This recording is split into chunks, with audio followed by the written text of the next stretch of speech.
And so when you start a new game, that new game is about something, like there's some core idea to it, hopefully.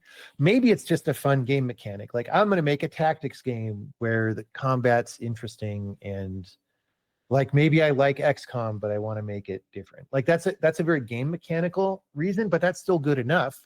So then you say like, okay, making a good experience is about making sure these mechanics really work and not getting in the way of them. If I'm doing a tactics game and you want to make good decisions, I want to make sure the scene is readable so I can see everything that matters. Unless I'm making some statement and the game is more about the confusion of war, and then that's a different rubric on which to make decisions, right?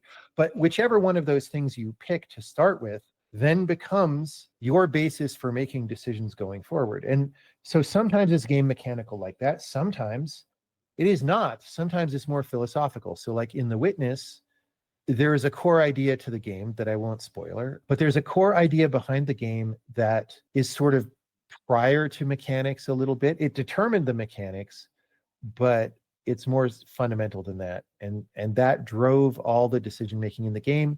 It affected the puzzles. It affected the art style. The Witness has very bold colors with not a lot of high frequency detail. And the reason is because of this core philosophy that's behind the game. But that reason was not in play in Braid, and it's also not in play in the new game. And so all these games look different from each other because they're doing different things. As long as you have a very concrete goal, then for any decision you have to make, you can say, does this help me achieve that goal, or does it make it harder?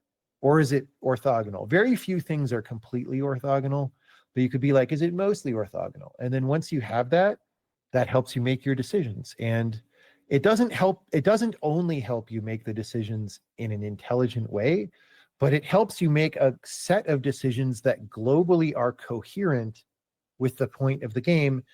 It's like a ferrous magnet, where the reason it has magnetism is because the little pieces of it are aligned, right? You want your game to be that way. You want the pieces to be aligned to create this magnetic field that's strong. You don't want them to all be misaligned and create nothing.